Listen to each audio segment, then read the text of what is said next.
Hey guys, it's me. I'm back, and so is Alfie. Yesterday at work, I was talking to one of my friends about film, and Abby goes to me, "Why don't you film a top 10 films video?" And I was like, do you know what? Actually, Abs, you're right. Now, before we start, I want to do a couple of disclaimers. This list is more about films that have affected me and really ignited my passion for film, so it may not be the same as your list. In fact, it probably isn't, because what would the chances of that be? Also, if you think a film is missing from this list, there are two possible reasons for that. One, I haven't seen it yet, and two, I just didn't like it as much as you did. And that's okay, and we're not going to argue over that. So I'm going to go from 10 to 1. A few of these I bet you guys can guess. To kick this list off, in at number 10 is Billy Elliot. I, for some reason, put off watching this film for years. I just didn't think it'd be my thing, and boy was I wrong. This film, for those that don't know, is about a boy called Billy who is the son of a miner who wants him to do boxing. However, while at his boxing club one day, he discovers he has a love of ballet. Oh my gosh, this film is so heartwarming, and it does challenge you to change your perspectives and perceptions on things. It's set in my favourite period of film, which is 1980s Britain. I love seeing that era portrayed on film. Therefore, it makes number 10 on my top 10 films of all time list. Coming in at number 9 is a film by my favourite director of all time, and that is Seven. Seven, the first time I saw it, I was so engrossed. It completely blew my mind. I love, first of all, the performances from Brad Pitt, Morgan Freeman, and John Doe, but that is a bit of a controversial one to speak about, I know. I personally prefer Seven to Fight Club, which I know is a highly debated topic in the film community, if you will. Seven is about a serial killer who kills people in relation to the 7 deadly sins. And Brad Pitt and Morgan Freeman play detectives who are basically out to find him. It is intense, it is gripping, it is dark, it is a little bit, twisted. Not even a little bit, a lot of it.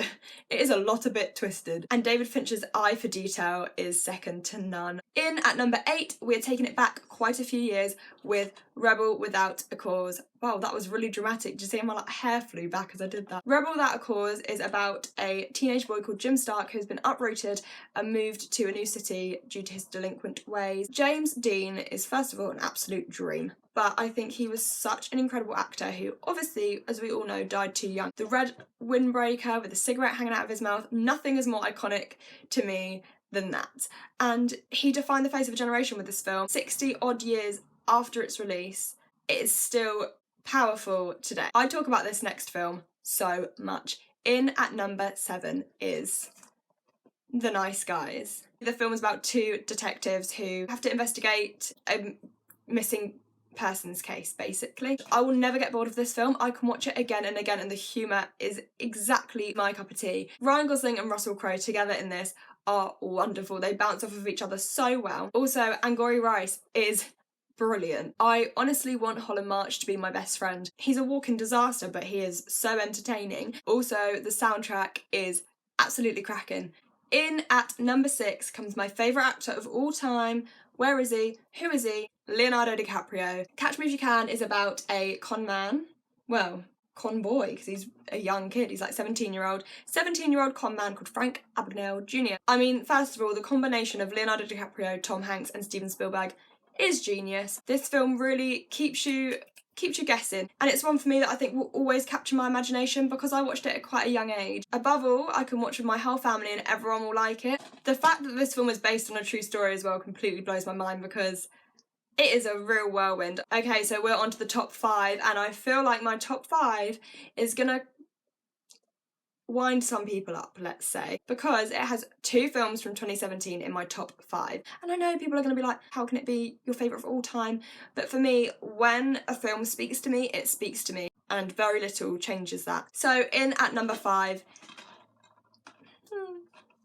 is Call Me By Your Name. I can't even express my love for this film. I watched this film in complete silence from start to finish. I was with my 3 friends from uni, and when we left, we all stayed silent. It's so moving and so beautiful and full of human emotion. This film spoke to me in a weird sort of silence. The 10 out of 10 film, I think the performances were beautiful. I really think it's accessible to everyone. Obviously, it's an LGBT film. It is about a male postgrad student that moves in with a professor and falls in love with his son. The themes transcend all barriers, and I think everyone will relate to this film in some way. Now, number 4.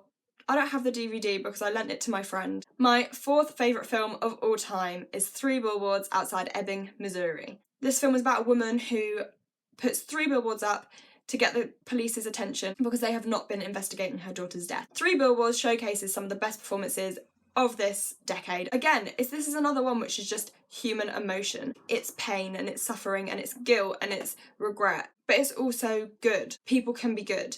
And now I know this film sparked a lot of controversy because some said that it favoured the redemption of a racist cop. Now, I actually don't agree at all. I don't think this is a film of redemption. I think this is a film that shows that everyone has good and bad in them. But overall, I think this film just showcases that people in pain do things they regret. Oh my gosh, we're on the top 3. In at number 3 is my main man, Ferris Bueller. Ferris Bueller is contagiously fun. It is about a high school student who decides, I'm going to take a day off, and he goes and has the best day off possible with his girlfriend and his best friend Cameron. I love the 80s. Starring Matthew Broderick, this film will capture your imagination and really make you want to pull a sickie. You're going to be like, sorry, can't come into work today. I'm going to go and sing Twist and Shout on a parade float. If my boss is watching, I promise I won't actually do that. This film is iconic for the 80s. The music is great and it's just fun. I don't know what else to say. Just, if you haven't watched it, please do, because it's really, really great.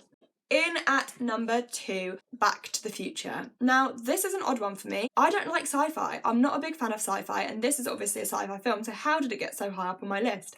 Now, that's the thing. I think it's nostalgia for me. I watched it when I was about 12 years old. Again, it's something to do with the 80s. Now, I will be honest with you, I first watched this film because the main character is called Marty McFly. My favourite band of all time is a British band called McFly, named after the man himself. And honestly now, Back to the Future and the band McFly are 2 completely different entities to me. Marty and Doc, like in The Nice Guys and like in Catch Me If You Can, are 2 characters that work so well together and just carry you through the film with such ease.